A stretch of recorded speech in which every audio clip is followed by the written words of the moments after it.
Hey guys, what's up? It's James from Strictly Business Gaming, and today I'm going to be doing a video review of my HTC EVO 4G LTE from Sprint. First thing, just want to go over the look of it. I have been using it a little bit, only put a couple apps on it, installed software updates, just gone through what's on there, haven't really done a whole bunch to it. From the front, 4.7-inch Corning Gorilla Glass touchscreen, obviously. It has a resolution of 720 by 1280, so it's HD screen. Up here is your speaker for calls. You got your 1.3 megapixel 720p HD front-facing camera for video chat. And then on the original EVO, which I upgraded from, and I'm using to record this video, you had your home, menu, back, and search. On this one, you have your back button, your home button, and then this is your recent applications button. So that's a little bit different. Go ahead and switch to the back here. I do have the white and silver one. There is the normal black and red, traditional EVO colors. On the back, you have your LED flash / flashlight light. Headphone jack. There's a microphone right there, and then your power button. Kickstand is a lot better on this one. It's a little bit more durable on the original one.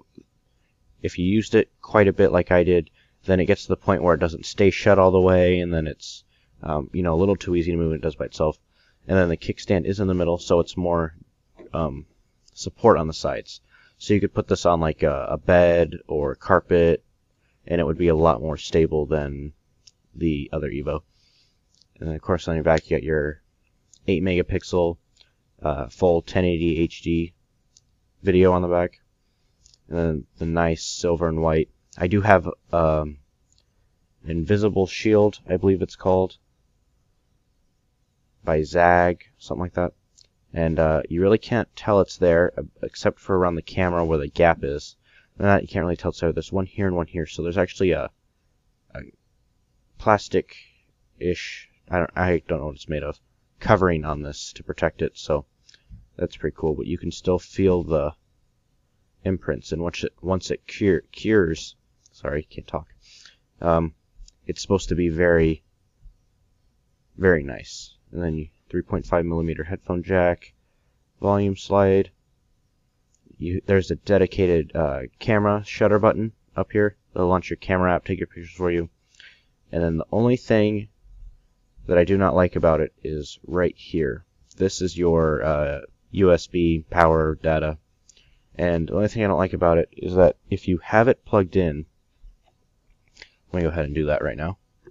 If you have it plugged in, like so, and you have the kickstand out, you cannot use the kickstand very efficiently. On the original EVO, the HDMI, which is not on this one, which really isn't needed, I didn't really use it that much, but the USB and the HDMI were down here, so you could have it plugged in and have it outside, but that's not on this one. I'm sure it's to make it more compact.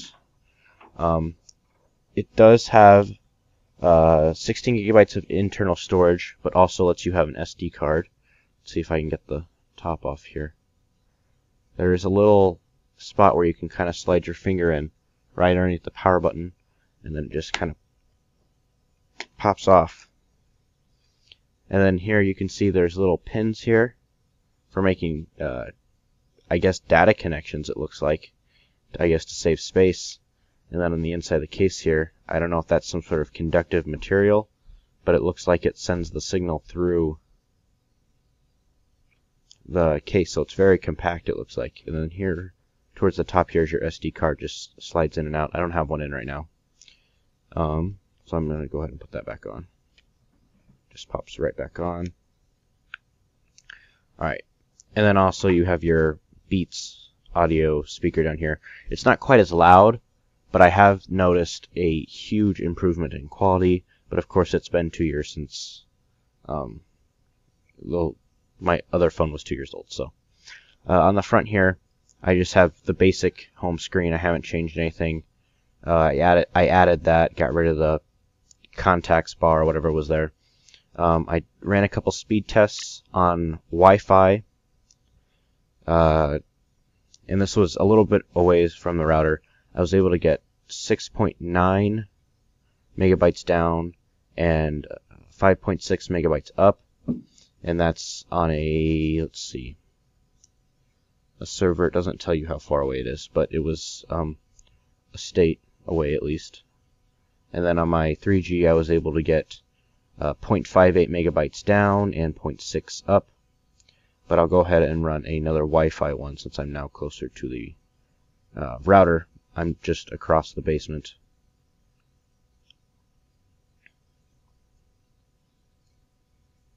So it seems to be about the same, about 6 or 7. Looks like going to be your speed using Wi-Fi. Try, yeah, download, it always seems to throttle the download after a couple seconds. So I don't know if that's the wireless in it, because, I mean, obviously it's beta, but... And then I have my Google Wallet.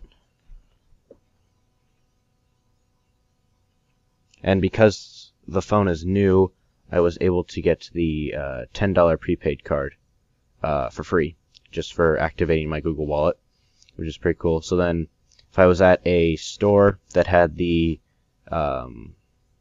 special receivers, I guess, kind of, they're built into the things that you swipe your credit card with when you go to pay. But all I'd have to do is make sure that the screen was on, and then I would just tap it on their thing, and it would pay using whatever card I had selected. And if I had it locked, like I can do here, then it would ask me for my PIN, I'm sure. But otherwise, all I'd have to do is turn the screen on and tap it, I guess, from what I've read. It just has to be awake, and then I can purchase.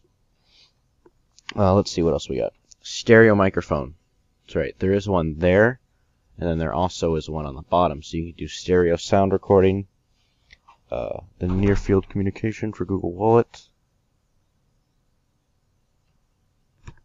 And then it has a 2000 milliamp battery, which means it should last for quite a long time.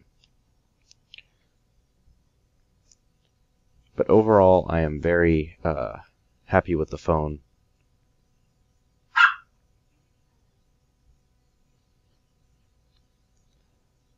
But I think that's about all for the review video.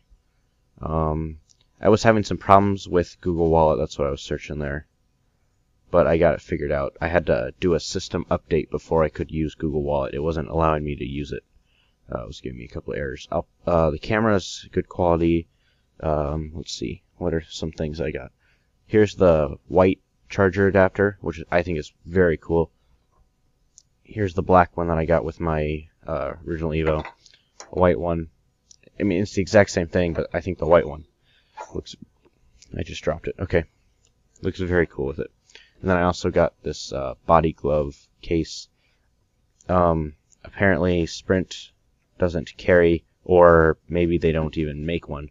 But I was gonna get an OtterBox, I guess, but they don't have a white one, so I had to get the body glove. And then this is pretty insane. It's a really tight fit. I accidentally tried taking it off, and I didn't read how to take it off, and it's on there so tight that if you try and take it off from the top, it will actually hold on to the back and take the back with it. So if you get a case like this, be very careful.